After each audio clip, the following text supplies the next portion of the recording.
राधे राधे दोस्तों, कान्हा वासु चैनल में आप सभी लोग का स्वागत। दोस्तों आज हम जानेंगे वट सावित्री व्रत की कथा। तो दोस्तों कथा सुनने के लिए वीडियो के अंत तक बने रहें। चैनल को लाइक सब्सक्राइब जरूर कर दें, बेल आइकन का बटन दबाना ना भूलें, जिससे कि आने वाली नोटिफिकेशन आप लोगों के पास जरूर पहुंचे। और दोस्तों वीडियो को स्किप करके नहीं देखना, कथा को आधा अधूरा नहीं सुनते हैं। बोलिए भगवान विष्णु की जय, भगवान भोलेनाथ की जय। भद्र देश में एक राजा थे जिनका नाम अक्षपति था। भद्र देश के राजा अक्षपति के कोई संतान नहीं थी। उन्होंने संतान की प्राप्ति के लिए मंत्रोच्चारण के साथ प्रतिदिन 1,00,000 आहुतियां दी। 18 वर्षों तक ये कर्म जारी रहा। इसके बाद सावित्री देवी ने प्रकट होकर वर दिया कि राजन, तुझे एक तेजस्वी कन्या पैदा होगी। सावित्री देवी की कृपा से जन्म लेने के कारण से कन्या का नाम सावित्री रखा गया। कन्या बड़ी होकर बेहद रूपमान हो गई। योग्य वर न मिलने की वजह से सावित्री के पिता दुखी थे। उन्होंने कन्या को स्वयं वर तलाशने भेजा। सावित्री तपोवन में भटकने लगी। वहां सालव देश के राजा घुमसेन रहते थे, क्योंकि उनका राज्य किसी ने छीन लिया था। उनके पुत्र सत्यवान को देखकर सावित्री ने पति के रूप में उनका वरण किया। ऋषि राज नारद को जब यह बात पता चली तो वह राजा अक्षपति के पास पहुंचे और कहा कि हे राजन, ये क्या कर रहे हो? आप सत्यवान गुणवान हैं, धर्मात्मा हैं, बलवान हैं, पर उसकी आयु बहुत छोटी है। वह अल्प आयु है। 1 वर्ष के बाद ही उसकी मृत्यु हो जाएगी। ऋषि राज नारद जी की बात सुनकर राजा अक्षपति घोर चिंता में डूब गए। सावित्री ने उनसे कारण पूछा तो राजा ने कहा, पुत्री, तुमने जिस राजकुमार को अपने वर के रूप में चुना है वह अल्पायु है। तुम्हें किसी को और को अपना जीवन साथी बनाना चाहिए। इस पर सावित्री ने कहा, पिताजी, आर्य कन्याएं अपने पति का एक बार ही वरण करती हैं। राजा एक बार ही आज्ञा देता है और पंडित एक बार ही प्रतिज्ञा करते हैं, और कन्यादान भी एक बार ही किया जाता है। सावित्री हट करने लगी और बोली, मैं सत्यवान से ही विवाह करूंगी। राजा अक्षपति ने सावित्री का विवाह सत्यवान से करा दिया। सावित्री अपने ससुराल पहुंचते ही सास ससुर की सेवा करने लगी।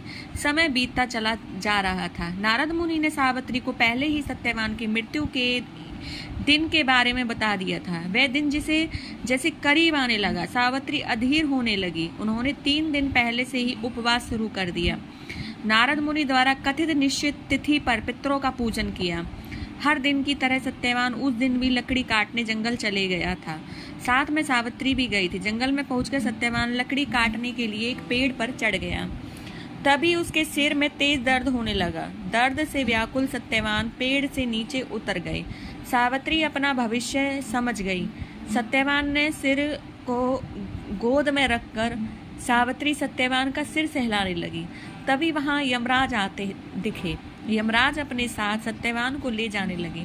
सावित्री भी उनके पीछे पीछे चल पड़ी। यमराज ने सावित्री को समझाने की कोशिश की कि यही विधि का विधान है, लेकिन सावित्री नहीं मानी। सावित्री की निष्ठा और पति परायणता को देखकर यमराज ने सावित्री से कहा, हे देवी, तुम धन्य हो। मैं तुमसे कोई भी वरदान मांगो, तुम मुझसे कोई भी वरदान मांगो।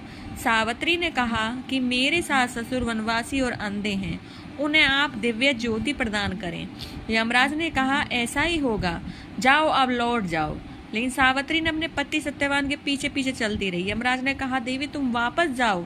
सावित्री ने कहा, भगवान, मुझे अपने पतिदेव के पीछे पीछे चलने में कोई परेशानी नहीं है। पति के पीछे चलना मेरा कर्तव्य है। यह सुनकर उन्होंने फिर से एक और वर मांगने के लिए कहा। सावित्री बोली, हमारे ससुर का राज्य छिन गया था, उन्हें पुनः वापस दिला दें। यमराज ने सावित्री को यह भी वरदान दे दिया और कहा, अब तो तुम लौट जाओ। लेकिन सावित्री पीछे पीछे फिर चलती रही। यमराज ने सावित्री को तीसरा वरदान मांगने को कहा। इस पर सावित्री ने 100 संतानों और सौभाग्य का वरदान मांगा। यमराज ने कहा, इसका वरदान भी सावित्री को दे दिया। सावित्री ने यमराज से कहा कि प्रभु, मैं एक पतिव्रता पत्नी हूँ और आपने मुझे पुत्रवती होने का आशीर्वाद दिया है। यह सुनकर यमराज को सत्यवान के प्राण छोड़ने पड़े। यमराज अंत ध्यान हो गए और सावित्री उसी वट वृक्ष के पास आ गई जहां उसके पति का मृत शरीर पड़ा था। सत्यवान जीवित हो गया और दोनों खुशी खुशी अपने राज्य की ओर चल पड़े।